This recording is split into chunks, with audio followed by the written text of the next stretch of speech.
कोई माई के लाल पैदा नहीं हुआ जो इस देश को खरीद सकता है, बेच सकता है। इस देश का मूल्य, इसका कीमत कोई लगा नहीं सकता है।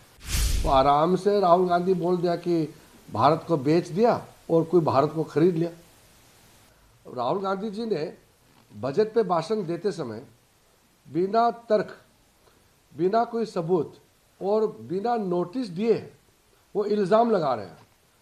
जब आप किसी के ऊपर आरोप लगाते हैं, वो भी बहुत सीरियस किस्म का आरोप लगाते हैं, तो उसके लिए आप पहले नोटिस मोशन देना होता है, और नहीं तो आपका जो एलिगेशन है, आपका जो आरोप है, उस पे जो कागज़ है या जो मटेरियल है उसमें ऑथेंटिकेशन करके आप प्रस्तावित करना होता है। बिना एलिगेशन को आप सब बिना ऑथेंटिकेशन के आप एलिगेशन देंगे तो कोई मतलब नहीं है। आप जो इस हाउस में मेंबर नहीं है उसका नाम ले रहे हो, और हरदीप सिंह पुरी एक कैबिनेट मिनिस्टर है, उसका नाम लेकर के बराबर आरोप लगाते रहे। चेयर से टोकने के बाद वो पहले बोलते हैं सॉरी, फिर नाम लेते हैं।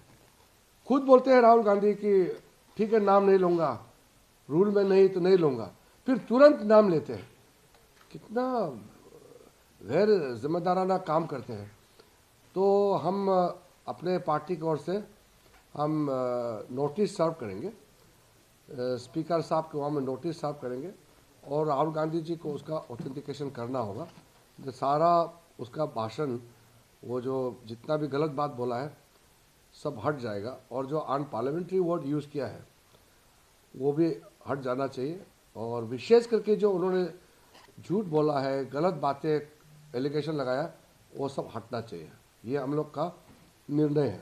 और वैसे तो राहुल गांधी जी का एक आदत जो बहुत ख़राब ये है, झूठ बात, गलत बात बोलने के बाद तुरंत हाउस छोड़ के भाग जाते हैं।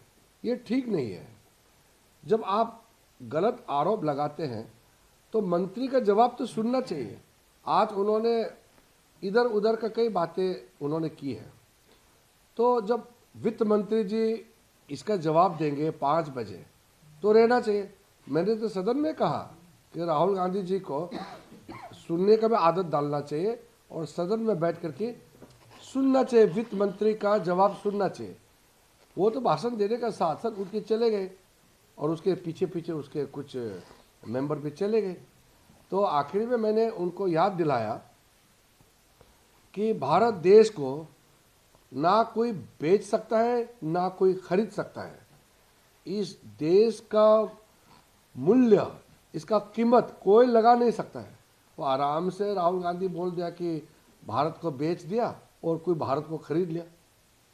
ये भारत को कोई सोच भी नहीं सकता है खरीदने बेचने का। इसलिए मैंने कहा कोई माई के लाल पैदा नहीं हुआ जो इस देश को खरीद सकता है, बेच सकता है। और बार बार मोदी जी को सरेंडर किया बोलता है। अरे 2014 से पहले भारत 11वें स्थान में है।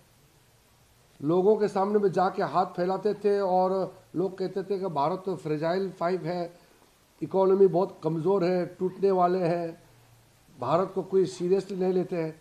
अब हम टॉप 4 में आ गए हैं, टॉप 3 में होने वाले हैं। इतना 11 साल में इतना बड़ा छलांग लगाया तो कौन किया? मोदी जी ही तो किया है।